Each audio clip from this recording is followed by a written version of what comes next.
Marami ang nagtatanong at gustong malaman ano nga ba ang astrology. Kaya naman, alamin natin ang mahalagang bahagi mula sa masalimuot na mga bagay tungkol sa pinagmulan, teora at practice ng astrology.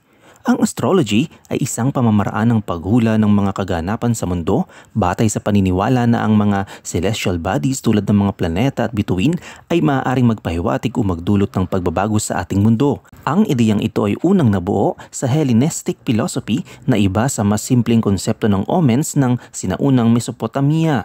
Noon, pinaniniwalaan ng geocentric universe, isang sistema kung saan ang mga planeta, pati na rin ang mga araw at buwan ay umiikot sa paligid ng Earth. Bukod dito, inangkop din ng astrolohiya ang teorya ni Aristotle na may malinaw na paghahati sa pagitan ng heavenly motions at ng mga galaw sa apat na pangunahing elemento, ang apoy, hangin, tubig at lupa.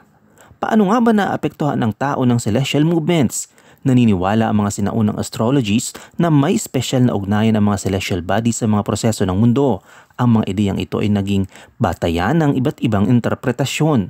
Ang Platonic astrologers naniniwala na may direktang impluensya ang mga celestial bodies na may kaugnayan sa Diyos na lumikha ng mga ito. Pangalawa, ang Aristotelian astrologers. Mas mekanikal ang pananaw kung saan paniniwala ang limitado ang kakayahan ng tao at ng Diyos na baguhin ang natural na daloy ng universe. Ano nga ba ang layunin ng astrology?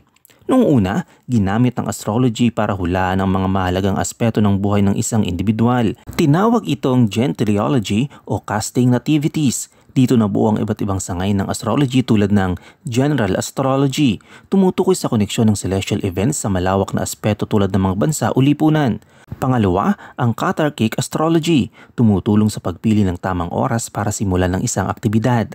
At ang interrogatory astrology, ang sagot sa partikular na tanong ng isang kliyente base sa kasalukuyang posisyon ng mga celestial bodies. Sa sinaunang Mesopotamia, ang celestial omens ay ginamit upang bigyang babala ang mga hari tungkol sa mga paparating na panganib o tagumpay. Sa tulong ng kanilang mga baro o mga tagapag-interpret ng omens, nakapagbibigay sila ng mga mungkahi para maiwasan ang masamang kapalaran sa pamamagitan ng ritual.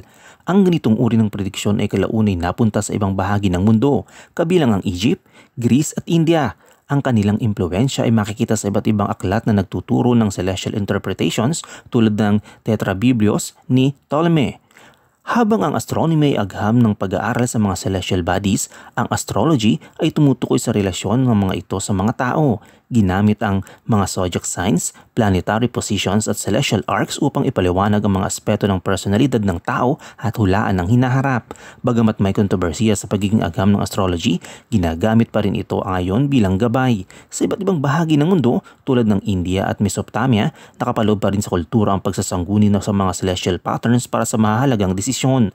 Ang astrolohiya ay hindi lamang tungkol sa prediksyon kundi isang salamin ng pananaw ng tao sa ugnayan niya sa universe. Ang tanong ngayon, naniniwala ka ba sa impluwensya ng mga bituin sa ating kapalaran? Para sa iba pang mga kaalaman, tumutok lamang sa Kaalaman Studios.